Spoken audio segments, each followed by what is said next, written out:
Hi friends, welcome to Indian Recipes Tamil. நம்ம இன்னைக்கு ரொம்ப டேஸ்டியான ரஸ்க் எப்படி செய்யறதுன்னு பார்க்க போறோம். இது வந்து டீ கூட சேர்த்து சாப்பிடுறதுக்கு ரொம்ப சூப்பரா இருக்கும். பொதுவாக நம்ம கடையில் வாங்குவோம், ஆனால் வீட்டில் செய்கிறது ரொம்ப சுலபம். ஸோ வாங்க ஃப்ரெண்ட்ஸ், இந்த ரெசிபி எப்படி செய்கிறதுன்னு வீடியோக்குள்ளே போய் பார்க்கலாம். ஃபஸ்ட் இந்த ரெசிபி பண்ணுறதுக்கு ஒரு மிக்சிங் பவுல் எடுத்துக்கோங்க. அதில் 2 டேபிள் ஸ்பூன் அளவுக்கு சர்க்கரை சேர்த்துக்கோங்க. கூடவே 1 டீஸ்பூன் அளவுக்கு ஈஸ்ட், அதாவது இன்ஸ்டன்ட் ஈஸ்ட்னு கடையில் கிடைக்கும், அது வந்து சேர்த்துக்கோங்க. ஈஸ்ட் வந்து உங்களுக்கு கடைகளில் கிடைக்கும். அப்படி கிடைக்கலன்னா டிஸ்கிரிப்ஷன் பாக்ஸில் லிங்க் இருக்குது, செக் பண்ணி வாங்கிக்கோங்க. ஈஸ்ட் இல்லாமல் கூட ரஸ்க் பண்ணலாம். அந்த வீடியோ உங்களுக்கு வேணும்னா கமெண்ட்டில் கேளுங்க, கண்டிப்பாக நான் அப்லோட் பண்ணுறேன். இப்போ இதில் வெதுவெதுப்பான தண்ணி ஒரு 3 டேபிள் ஸ்பூன் அளவு சேர்த்துட்டு இதை நல்லா மிக்ஸ் பண்ணிக்கோங்க. தண்ணி கட்டாயம் வெதுவெதுப்பாக இருக்கணும், அப்போ தான் ஈஸ்ட் நல்லா பொங்கி வரும். இப்போ இது ஒரு ஓரமாக இருக்கட்டும். அடுத்து வேறு ஒரு மிக்சிங் பவுல் எடுத்துக்கோங்க. அதில் ஒரு சன்னி வச்சுருங்க. அதில் 1 கப் அளவு மைதா மாவு சேர்த்துக்கோங்க. கூடவே 3 டேபிள் ஸ்பூன் அளவு பால் பவுடர் சேர்த்துக்கோங்க. பால் பவுடர் இல்லாமல் கூட இந்த ரெசிபி பண்ணலாம். உங்கள்கிட்ட இல்லைன்னா நீங்கள் ஸ்கிப் பண்ணிடுங்க. ஒருவேளை நீங்கள் பால் பவுடர் சேர்க்கலை அப்படின்னா இந்த ரெசிப்பியில் எந்த இடத்துலலாம் நம்ம தண்ணி சேர்க்குறோமோ அந்த இடத்துலலாம் நீங்கள் பால் சேர்த்து மிக்ஸ் பண்ணி பாருங்கள். அப்போ வந்து உங்களுக்கு டேஸ்ட் நல்லாயிருக்கும். இப்போ இதில் 1/2 டீஸ்பூன் அளவு உப்பு சேர்த்துக்கோங்க. சேர்த்துட்டு இது நல்லா வந்து ஜலிச்சிருங்க. இப்போ மாவு நல்லா ஜலிச்சாச்சு. இதை ஒரு தடவை நல்லா மிக்ஸ் பண்ணி விட்டுக்கோங்க. மிக்ஸ் பண்ணிவிட்டு இதில் நம்ம ஈஸ்ட் கலவையை சேர்க்கணும். இப்போ ஒரு 10 நிமிஷம் ஆயிருக்கும். ஈஸ்ட் செக் பண்ணி பார்க்கலாம். பாருங்கள், ஈஸ்ட் வந்து நல்லா பொங்கி வந்திருக்கு. இப்போ இதை வந்து நம்ம மாவோடு சேர்த்துடலாம். ஈஸ்ட் பொங்காமல் இருந்ததுன்னா கண்டிப்பாக யூஸ் பண்ணாதீங்க. நம்ம வந்து ப்ரெட்டு கண்டிப்பாக செய்ய முடியாது. அதனால் ஈஸ்ட் பொங்குறதுக்காக வெயிட் பண்ணுங்கள். அதுக்கப்புறமா நீங்கள் இதை யூஸ் பண்ணுங்கள். ஒரு தடவை நல்லா மிக்ஸ் பண்ணிவிட்டு தேவையான அளவு தண்ணி சேர்த்து நல்லா மிக்ஸ் பண்ணிக்கோங்க. எனக்கு 3 டேபிள் ஸ்பூன் அளவு தண்ணி செலவாச்சு.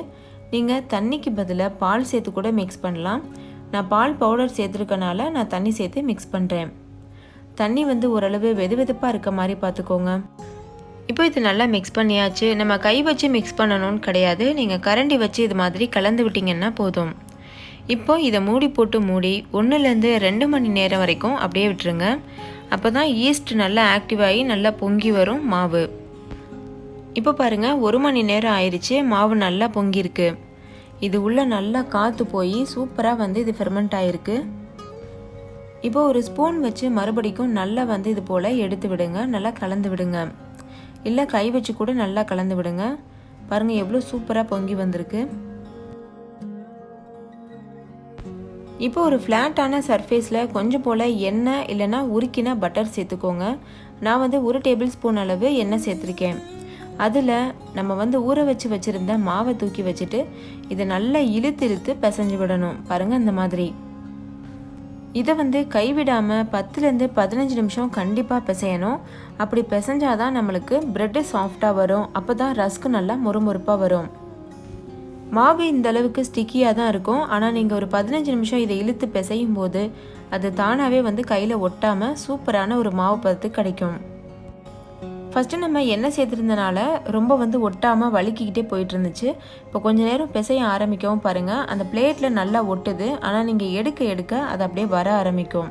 பாருங்கள் இந்த மாதிரி நல்லா இழுத்து பிசையணும் கண்டிப்பாக. இப்போ ஒரு 15 நிமிஷம் நல்லா பிசைஞ்சிருக்கேன். இப்போ எவ்வளோ சாஃப்டாக இருக்குது பாருங்கள் மாவு, கையில் கொஞ்சம் கூட ஒட்டவே இல்லை. இப்போ வந்து இதை 2 பகுதியாக பிரிச்சுருங்க.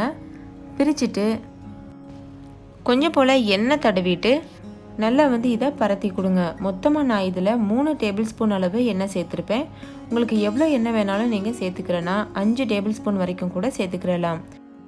எண்ணெய்க்கு பதிலாக நீங்கள் பட்டர் இல்லைனா நெய் கூட சேர்த்து பண்ணலாம். இப்போது இதை நல்லா பரத்தியாச்சு.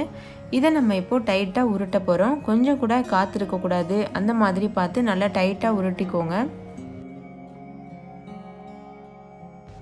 டைட்டாக உருட்டாமல் இடைவெளி விட்டு உருட்டினீங்கன்னா காற்று புகுந்த மாதிரி இருக்கும். அப்படி இருக்கும்போது ஒழுங்காக வந்து பேக் ஆகி வராது. இடையில வந்து பெரிய ஹோல் விழுந்திருக்கும். ஸோ நம்ம ரஸ்க்கு செய்யும் போதும் அந்த ஹோல் அப்படியே இருக்கும். அதனால் பார்க்குறதுக்கும் நல்லா இருக்காது. அதனால் இது போல் நல்லா டைட்டாக உருட்டிக்கோங்க. உருட்டிட்டு நல்லா இதை சீல் பண்ணிக்கோங்க. நல்லா இதை ஒட்டிடுங்க. கொஞ்சம் கூட விரிசல் இருக்கக்கூடாது. இந்த கார்னர் இருக்குல்ல, அதை வந்து நல்லா இது போல் பிடிச்சி விட்டு நல்லா அமுத்தி விட்டு ஒரு பேஸ்ட் மாதிரி அப்படியே ஒட்டிடுங்க.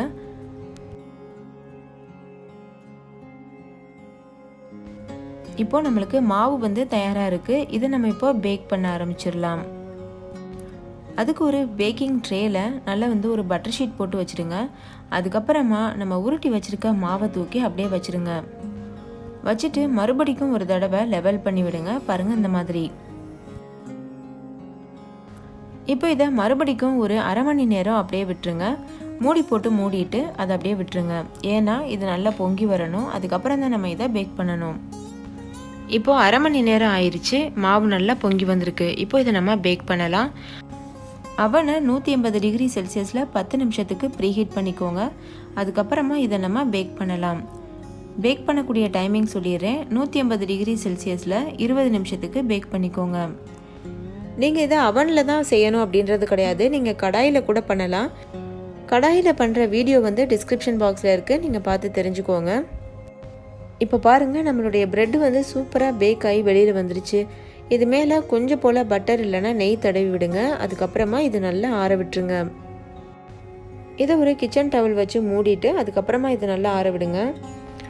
இப்போ இது நல்லா ஆறிடுச்சு. இதை நம்ம கட் பண்ணி ரஸ்க் தயார் பண்ணலாம்.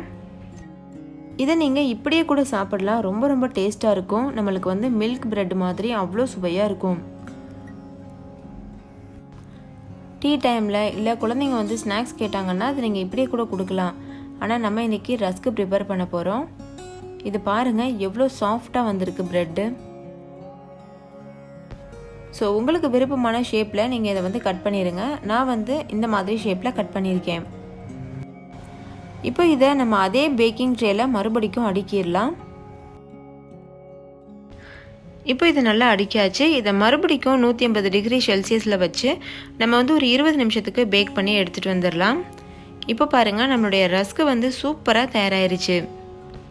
அவ்வளோதான் ஃப்ரெண்ட்ஸ். ரஸ்க்கு பண்ணுறது எவ்வளோ ஈஸியான மெத்தடில் பார்த்தீங்கல்ல. நம்ம வீட்டிலையே ரொம்ப சுலபமாக பண்ணிடலாம். ஏர்டைட்டான கண்டெய்னரில் போட்டு ஸ்டோர் பண்ணி வச்சிங்கன்னா 30 நாள் வரைக்கும் கூட கெட்டு போகாமல் அப்படியே இருக்கும். இப்போ இது எவ்வளோ கிறிஸ்பியாக இருக்குன்னு நீங்களே பாருங்கள். ஸோ ஃப்ரெண்ட்ஸ், நீங்களும் கண்டிப்பாக உங்கள் வீட்டில் ட்ரை பண்ணி பாருங்கள். ட்ரை பண்ணிவிட்டு உங்கள் எக்ஸ்பீரியன்ஸ் எப்படி இருந்ததுன்னு கமெண்ட்லையும் கூட ஷேர் பண்ண மறந்துடாதீங்க. இந்த வீடியோ உங்கள் எல்லாருக்கும் ரொம்ப பிடிச்சிருக்கும்னு நம்புகிறேன். பிடிச்சிருந்தா லைக் பண்ணுங்கள். உங்கள் ஃப்ரெண்ட்ஸ் கூட நிறைய ஷேர் பண்ணுங்கள். ஸோ அவங்களும் பார்த்து பயன்பெறட்டும். இன்னொரு சூப்பரான ரெசிபியோட நான் உங்களை சந்திக்கிறேன். அதுக்கு முன்னாடி நம்ம சேனல் இந்தியன் ரெசிபிஸ் தமிழை சப்ஸ்கிரைப் செய்யாத நண்பர்கள் இந்த வீடியோவுக்கு கீழே இருக்க சப்ஸ்கிரைப் பட்டனை கிளிக் பண்ணி சப்ஸ்கிரைப் பண்ணிக்கோங்க. தேங்க்யூ. பாய்.